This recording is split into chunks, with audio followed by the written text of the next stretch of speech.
if you and I were buddies in high school, say we're 14 years old, 15 years old, and we know each other, would I bet on you being who you are today? No chance. Really? No chance. Tell me why. I mean, I had my good friends, and you know, we hung out, and I was a hustler. There's no question I was a hustler. Even in high school? Oh yeah, and into business in a big way. But I don't think people saw it in me. It wasn't like people looked at me and go, oh, he's destined to succeed. Sometimes being young and trying things, you're so naive and you don't know any better. All you do is learn. And if you fail, it doesn't matter. And so whether I was 9, 10, 12, 16, 21, the failures were irrelevant. And you know, whether you're 9, 12, 16, 21, 22, 24, you know, I'm sleeping on the couch. You know, I have a car with a hole in the floorboard. You know, I'm living like a bum and like a student. And so what did I have to lose? And so I think that influenced me as much as anything. So, my dad was like, go for it. You know, why not? What have you got to lose? I've read your book. You have the 10, all these keys to success, etc. What would you say is the number one reason why people fail? Not necessarily why they make it, the complete opposite. Right, lack of brains, lack of effort.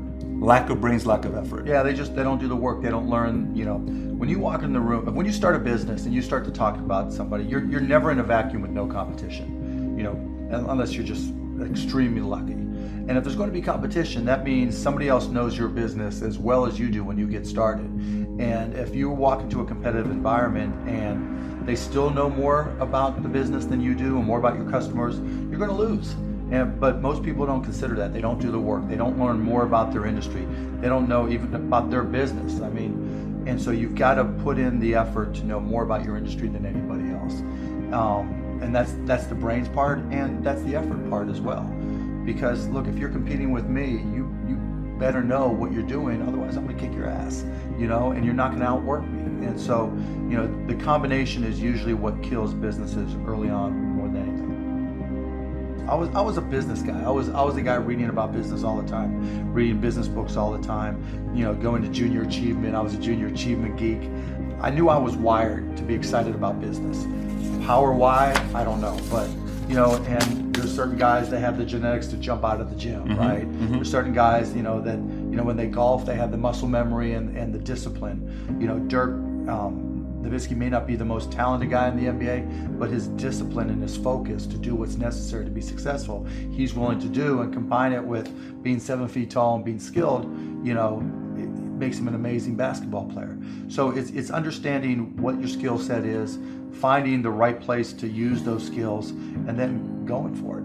You know, will that make you 250 grand? It depends if you pick the right industry. But whatever industry you pick, if you outwork everybody, if you try to be a little smarter than everybody, if you try to be a better salesperson than everybody, if you try to be better prepared than everybody, you've got your best chance. Because if you don't do it and somebody else does, you know, I have the saying, work like someone's trying to take it all away from you. You know, work like someone's spending 24 hours, working 24 hours to take it all away from you.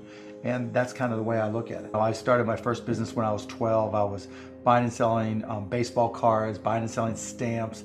Anything I could do to make money, I was hustling and trying to do. So I was into business, but I not so much where it was all my friends were into it with me, so they wouldn't know. Baseball cards. Yeah, baseball cards, you name it. I mean, I grew up in Pittsburgh. And so I would, probably even less than 12 years old, I would go out, buy a bunch of baseball cards that I collected, and I would package, I would say, okay, you're guaranteed to have a Pittsburgh Pirate in this package. And I would charge 3 times as much. And I'd set up on this park bench down in the park down in Scott Township where I grew up. And I'd have these little sales. And it was great. I made money, and I mean, it was, you know, and I learned as much about business when I was 9, 10, and 12 as I learned any other time.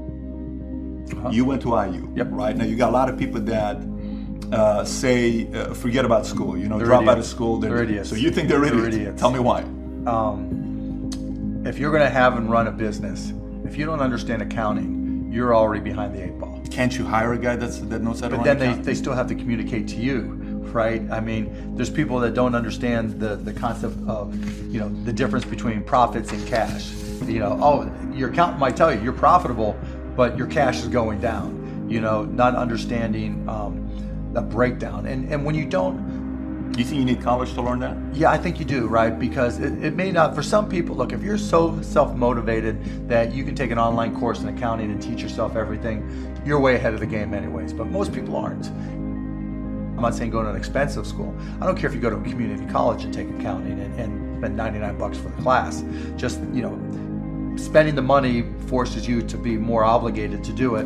But accounting, finance, lesser extent marketing, sales if the school offers that, that's the language of business. And so while it's possible to teach yourself these things, and while it's possible to hire them, when you're starting your own company, you don't want to have to spend money hiring an accountant, right? You've gone through all these classes, you probably don't have to hire a lawyer to incorporate, right? You can probably figure out yourself.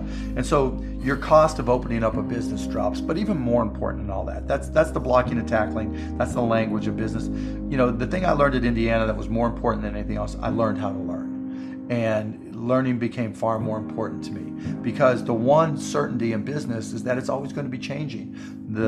If you're not always learning, to this minute, if I'm not continuously learning, if I'm not just absorbing as much as I can absorb, someone else is going to kick my ass, right? So you talk about paranoia. The greatest source of your paranoia should be knowledge.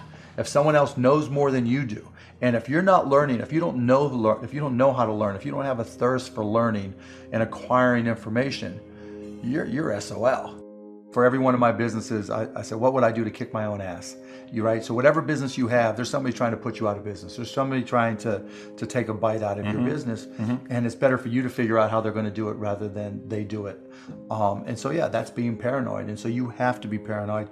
You have to anticipate other people's next moves, and you can't ever, downplay the competition. I was at a business plan competition this morning at a college, and they were kind of being dismissive of the competition. And so you can't ever do that. They're out there trying to take you down, and they're not just going to sit still. And if you're good, really, really good, you're going to inspire them to work even harder, faster, better. And so you have to be, very self-aware of what you're good at and what other people are good at. And, a healthy dose of paranoia makes a big difference. Is very helpful. When I bought the Mavs, we had no season ticket holder base. And so literally it was a matter of just putting a list of former season ticket holders in a white pages back then, on my desk next to my phone, and making phone calls. You? Yeah, me. Yeah, because if I'm not going to do it, how can I expect someone else to do it, right? So just get on the phone. Hey, this is Mark Cuban. I'm the new owner of the Dallas Mavericks. I'd like to invite you back for again. It's not, though. This is my business. But you can't get regular sales guys or something to make those calls once they get to a quarter. You're a guy that's a billionaire. You're making those calls. But that's all, and that's fine and good, right? Because everybody's got their own goals, right? But still, I didn't want anybody at the Mavs to be able to say, well, he's not willing to do the work, right? And there's, if I...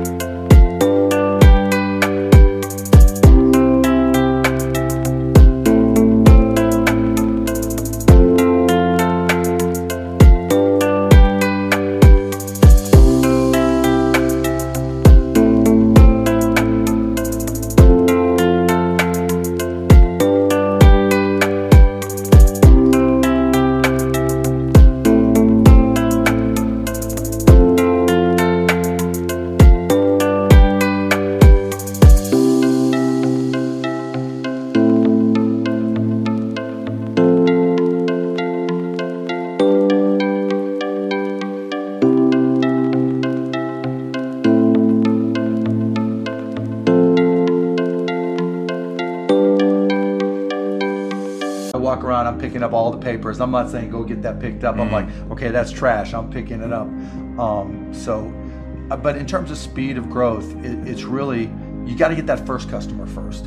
And then when you get that first, what did you learn? Reiterate, get that next customer. And then hopefully as you learn more and more through the process, then the next one becomes by faster. How does one entrepreneur increase the speed of growing your business? All right. So how fast can I grow? Yeah, I mean, it just depends. You've got to know your own skill set, right?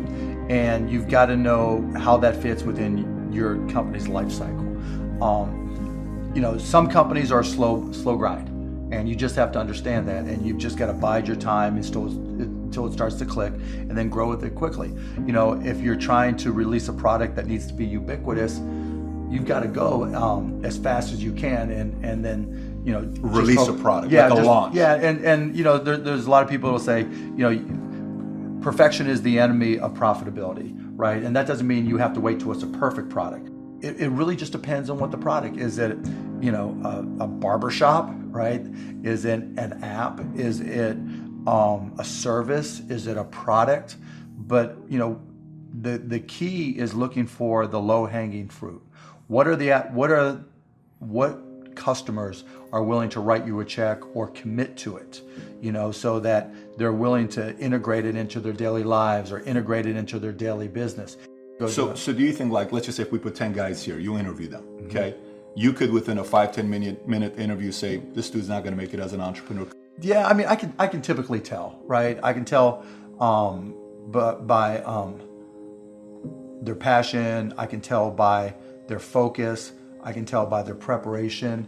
There's a whole realm of things in any business. Here's the business you're in, and here's 1,000 things that influence whether or not you're going to be successful.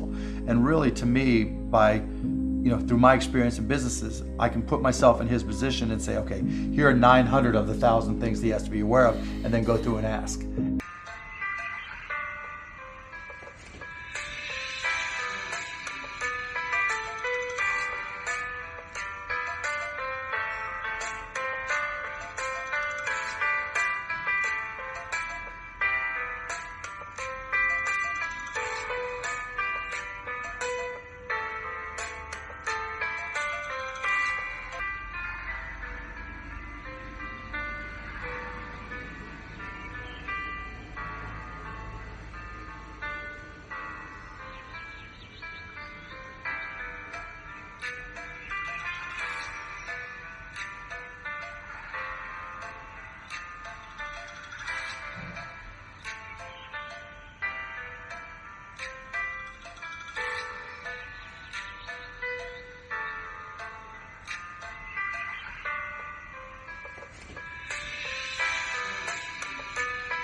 And by how many of those or her issues they've been able to address already, that kind of gives me a sense of how hard they're willing to work. And I can tell by the questions they ask me. So all I have to do is say, okay, what do you want to know? And when they start saying, what should I do? They ask you. Yeah, and that's fine, right? And I want them to ask questions, but people like to say, the only stupid questions are the ones you don't ask, and that's not right, right? Because the questions you ask tell whoever more about you than anything else you do. Because in particular, it tells me about your preparation. If you ask me questions about just basic things that you should have known and you should have down to a science, that's going to disqualify you almost more than anything.